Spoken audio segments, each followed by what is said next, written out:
मित्रांनो, या फोटोमध्ये जी महिला दिसते ती एका नामांकित रुग्णालयात नर्स आहे. 10 वर्षापासून ती या रुग्णालयात नर्स म्हणून काम करते. 2 दिवसापूर्वी रुग्णालयाचे मालक जे मेन डॉक्टर होते हे बाहेर राज्यात गेले होते. त्यावेळी या नर्सने त्यांना फोन करायला सुरुवात केली. पहिला फोन डॉक्टरने उचलला नाही, त्यामुळे दुसरा फोन केला, तिसरा फोन केला, पण डॉक्टरने काही फोन उचलला नाही. त्यामुळे नर्स परेशान झाली आणि नर्सने जवळपास 1000 वेळा कॉल्स त्या डॉक्टरांना केले. त्यामुळे डॉक्टरांना काहीतरी झालं नसेल ना या विचाराने तिने रुग्णालयातील इतर कर्मचाऱ्यांशी संपर्क साधून डॉक्टरांविषयी असलेली काळजी व्यक्त करायला सुरुवात केली. त्यावेळी ती रुग्णालयातील सर्वच कर्मचारी हैराण झाले. त्यांनाही डॉक्टरांविषयी चिंता वाटू लागली. हे सर्व सुरू असतानाच रुग्णालयामध्ये पोलीस कर्मचाऱ्यांचा प्रवेश होतो. रुग्णालयात आलेल्या पोलिसांना पाहून सर्वच कर्मचारी घाबरून जातात. पोलिसांनी रुग्णालयात प्रवेश करताच त्यांनी प्रत्येक कर्मचाऱ्याची चौकशी करायला सुरुवात केली. तेव्हा त्या 12,000 पगारवाल्या नर्सकडे विचारपूस करण्यासाठी जेव्हा पोलीस पोहोचले तेव्हा ती घाबरून गेली. त्याचवेळी महिला डॉक्टरने त्या नर्सला पकडलं आणि रुग्णालयाच्या बाहेर आणलं. पोलीस गाडीत बसवलं आणि थेट पोलीस ठाण्यात आणून तिची जेव्हा विचारपूस करायला सुरुवात झाली तेव्हा तिच्या 10 वर्षाच्या केलेल्या काळ्या कारनाम्याचा संपूर्ण भांडफोड या ठिकाणी पोलिसांनी केला. 12,000 रुपये पगार असलेल्या नर्सची मालमत्ताची ज्यावेळेस तपशील पोलिसांनी काढला त्यावेळेस ते देखील हैराण झाले. मग या नर्सकडे एवढी संपत्ती आली कुठून आणि कशी आली तेच आपल्याला या व्हिडिओच्या माध्यमातून जाणून घ्यायचं आहे. नमस्कार, मी जनार्दन राऊत आणि तुम्ही पाहतात क्लिक 2 न्यूज. मित्रांनो, राजस्थान राज्यातील बाडमेर येथे डॉक्टर कमलाकर नावाचे एक सुप्रसिद्ध डॉक्टर आहेत. गेल्या 35 वर्षापासून त्यांनी या परिसरात त्यांचं रुग्णालय उभा केलेलं आहे. राज्यभरातून अनेक रुग्ण त्यांच्याकडे उपचारासाठी येतात. मोठ्या प्रमाणात रुग्ण येत असल्यामुळे रुग्णालयात स्टाफ देखील मोठ्या प्रमाणात ठेवण्यात आलेला आहे. आता रुग्णांना कोणत्याही प्रकारची अडचण होऊ नये म्हणून डॉक्टरांनी रुग्णालयात जवळपास 4 मजली बिल्डिंग उभा केलेली आहे. 3 मजल्यावर रुग्णालय आणि डॉक्टरांनी त्यांची प्रायव्हेट रूम ही 4थ्या मजल्यावर बनवलेली आहे. डॉक्टर हे रुग्णांच्या काळजीसाठी कधी घरी तर कधी रुग्णालयाच्या 4थ्या मजल्यावर ते राहायचे. अनेक वर्षापासून सुरू असलेल्या या रुग्णालयात जेवढ्या प्रमाणात पुरुष कर्मचारी होते तेवढ्याच प्रमाणात महिला नर्स म्हणून काम करत होत्या.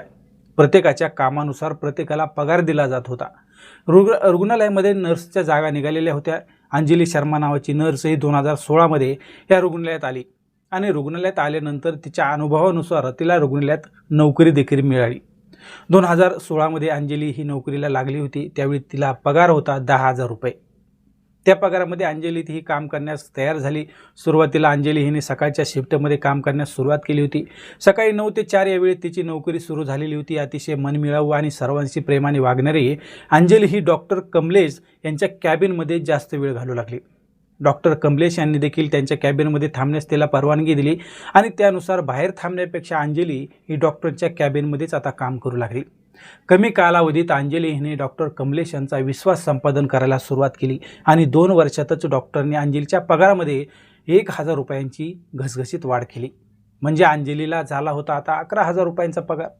काळानुसार आणि वाढते महागाईचा विचार करून अंजलीला 1,000 रुपये पगार वाढल्यामुळं समाधान वाटलं आणि विशेष म्हणजे डॉक्टरांबरोबरच तिला राहता येत होतं.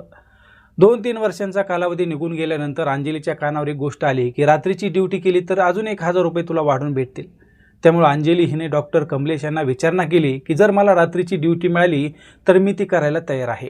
आता डॉक्टरने अंजलीच्या बोलण्यावर विचार करून तिला रात्रीची ड्युटी बदलून दिली आणि त्यानुसार अंजली ही रात्री 8 वाजता रुग्णालयात येऊ लागली आणि सकाळी 7 वाजता ती घरी निघून जाऊ लागली. अंजली ज्या प्रकारे नोकरी करू लागली होती त्यानुसार रात्री अपरात्री जेव्हा रुग्ण येऊ लागले तेव्हा डॉक्टर कमलेश यांना रुग्णालयात थांबण्याची वेळ येऊ लागली.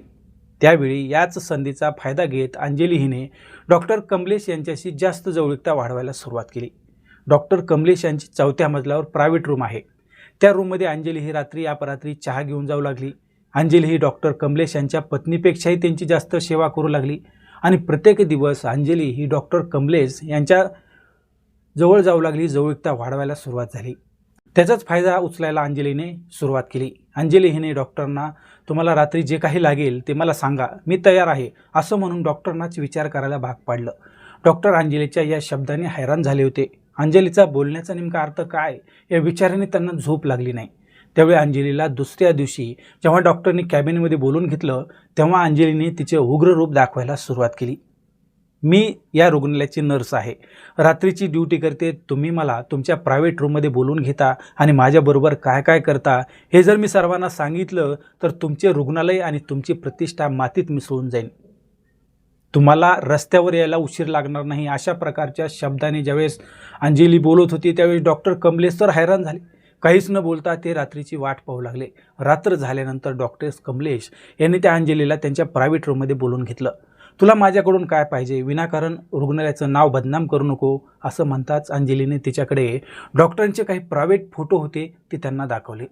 त्यावेळी डॉक्टर हैराण झाले आणि अंजलीला विचारलं की तुला नेमकं पाहिजे काय, तुला जेवढं काय पाहिजे मी देतो, पण माझी प्रतिष्ठा खराब करू नको. अनेक रुग्ण या ठिकाणी उपचार घेतात, त्यामुळे तुला सर्व काही देतो, पण तू शांत बस, असे म्हणताच अंजली खुश झाली आणि प्रत्येक महिन्याला 12,000 रुपये तर तिला मिळतच होते. त्यानंतर डॉक्टर कमलेश यांनी तिला लाखो रुपये देण्यास सुरुवात केली. एक दिवस तर अंजलीने हद्द केली. अंजलीने डॉक्टरांना जबरदस्तीने कोरे चेक आणि स्टॅम्प पेपरवर सह्या करायला लावल्या आणि ते बँकेच्या लॉकरमध्ये ठेवून देखील दिले. अंजलीला माहिती होतं की डॉक्टर कमलेश हे काही करू शकतात, त्यामुळे अंजलीने एक नवीन मोबाईल घेतला, एक प्रायव्हेट सिम कार्ड घेतलं आणि ते डॉक्टरांना वापरायला दिलं. तो मोबाईल 24 तास सुरू राहायला पाहिजे अशा प्रकारची तंबी अंजलीने कमलेश यांना दिली. त्यामुळे त्या मोबाईलच्या आधारे अंजली डॉक्टरवर दिवसभर काय काय करतात यावर लक्ष ठेवू लागली. जवळपास 8 ते 9 वर्ष अंजलीने डॉक्टर कमलेश यांच्याकडून 2 कोटी रुपये उकळले होते. प्रत्येक दिवस अंजली डॉक्टरांना हैराण करू लागली होती. त्यांचा मोबाईल बंद राहिला तर कमलेश यांना जोपर्यंत फोन उचलत नाही तोपर्यंत अंजली फोन लावणं बंद करत नव्हती. जेव्हा डॉक्टर तिला फोन लावून नको असे म्हणायचे त्यावेळी अंजली फोटो व्हिडिओ व्हायरल करण्याची धमकी डॉक्टर कमलेश यांना देऊ लागली. आतापर्यंत रुग्णालयाच्या बँक खात्यातून अंजलीने 2 कोटी आणि 35 लाख रुपये उकळले होते. तरी तिला अजून डॉक्टर कमलेश यांच्याकडून पैसे काढायची इच्छा होती.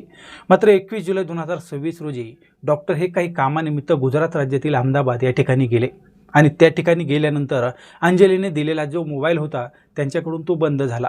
त्यामुळे अंजलीने त्यांना जवळपास 1000 वेळा फोन केला तरी डॉक्टर कमलेश यांनी तो काही फोन उचलला नाही. त्यावेळी अंजली हिने तिच्याकडे डॉक्टर कमलेश यांचे जे काही प्रायव्हेट फोटो व्हिडिओ होते ते रुग्णालयातील स्टाफला दाखवायला सुरुवात केली.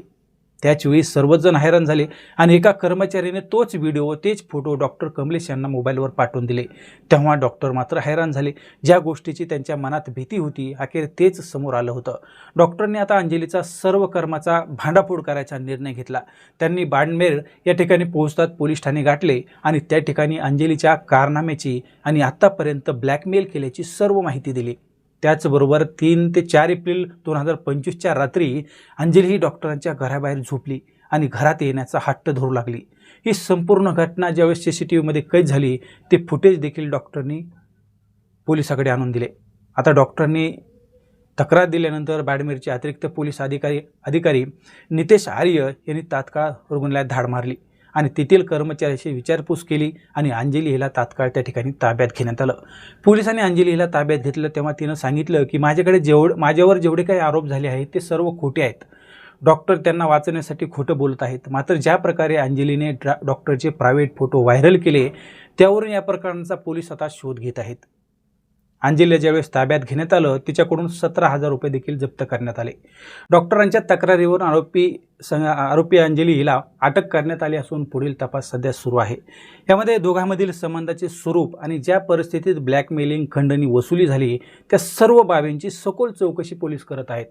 तपासामध्ये जो काही निष्कर्ष निघेल त्यानुसार पुढील कायदेशीर कारवाई केली जाईल असं अतिरिक्त पोलीस अधीक्षक नितेश आर्य यांनी सांगितलं आहे.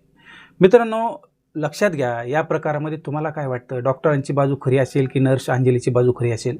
तुमची प्रतिक्रिया नक्की कळवा. ज्या पद्धतीनं डिजिटल अरेस्ट केली जाते अगदी त्याच स्वरूपाचं हे प्रकरण आहे. यामध्ये आपण कोणालाही बदनाम करत नाही, पण अशा प्रकारापासून आपणही सावध राहिलं पाहिजे. कारण सध्या सोशल मीडियाच्या माध्यमातून आयुष्यात वाद उठवायला वेळ लागत नाही. त्यामुळे तुम्ही देखील तुमच्या तब्येतीची काळजी घ्या आणि नंतर पुन्हा भेटूया नवीन घटनेसह. तोपर्यंत धन्यवाद.